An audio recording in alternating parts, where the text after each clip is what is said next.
Questa passione per il canto, per la musica, per il teatro, per tutto ciò che è spettacolo, nasce da bambina o è stato un momento della vita in cui si è ispirata? Allora, senz'altro nasce da bambina perché queste cose sono cose secondo me doti innate.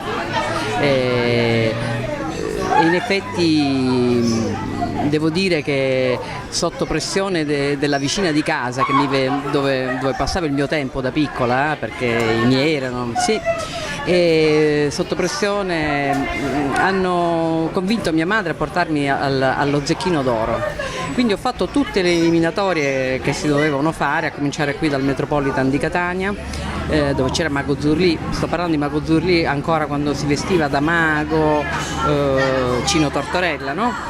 Insomma, arrivai prima a questa selezione qua a Catania e poi i miei mi accompagnarono lungo tutte le selezioni per l'Italia e arrivai fino a Bologna.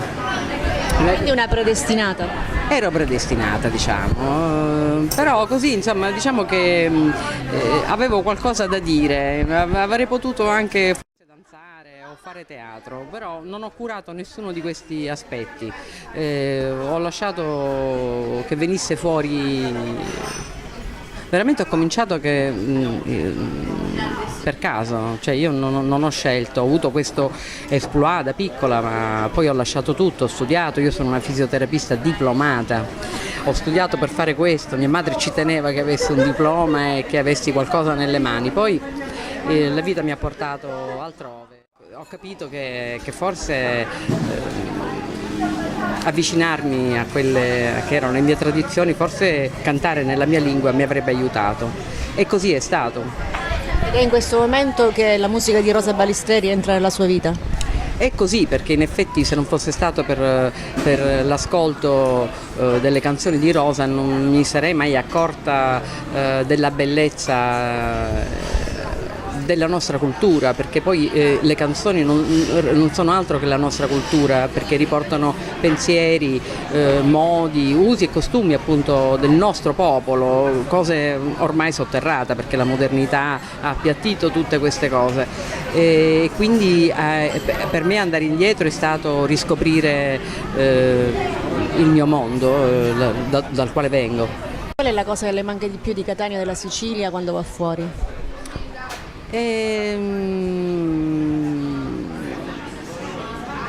Devo essere un bel po' però fuori dalla Sicilia perché è talmente dentro che prima che te ne dimentichi, cioè te la porti sempre appresso, ecco, questo voglio dire.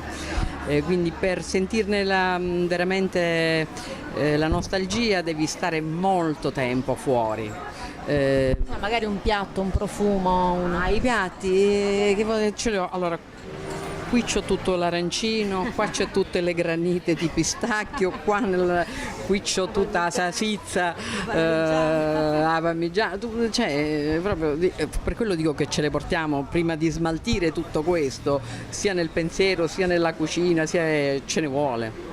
Se avesse l'opportunità di farlo, la cosa che di primo proprio acchitto cambierebbe di Catania e della Sicilia? Ci devo pensare qua, a primo colpo così, che devo dire? Ci devo pensare perché siamo pieni di pregi e di difetti. Che devo cambiare? La Sicilia, che devo cambiare? Non sarebbe più la Sicilia, che cambiamo? La Sicilia nel bene o nel male è questa, sì, ci sarebbero da cambiare delle cose, ma Snatureremmo la nostra essenza? siamo così, non lo so, dice mi sono piegata a questa cosa, forse ne ho capito, forse perché ne ho capito i motivi storico-culturali, per cui diciamo accetto di buon grado quello che sono nel bene e nel male. Come dicevo prima, il siciliano è un essere vulcanico, ha diverse sfaccettature, ha molte sfaccettature e in questo credo che ci sia la bellezza anche proprio dell'essere siciliano, è pieno di contrasti e credo che da questo contrasto venga fuori proprio uno scoppio, che è quello del vulcano, ma assieme a questo poi con molte idee, perché da tutto questo caos poi si generano delle cose molto particolari e in questo siamo unici, nel bene o nel male. Terra che non senti la sto sempre più fagocitando ed è un brano che quando lo canto mi emoziono veramente. Perché c'è tutto il senso dell'emigrazione, tutto il senso della sofferenza di un popolo, però diciamo questa è una cosa che piano piano adesso si sta impossessando, diciamo, di me. In generale tutti i brani della Balistreri, Macuti Ludissi rimane per me Catai all'Assari, ecco, questo qua è un brano che mi dà una Cuti ludissi, catai all'Assari, meglio la morte e no che sto dolore, ai ai ai ai, moru moru moru moru, ciao di lume cori, l'amore mio sei tu, ai ai ai ai ai, moru moru moru moru, ciao di lume cori, l'amore mio sei tu. E come questa a me attraversare questa melodia, cioè anzi la melodia che mi attraversa mi dà felicità, ecco, questa di questa particolare canzone mi dà una grande felicità.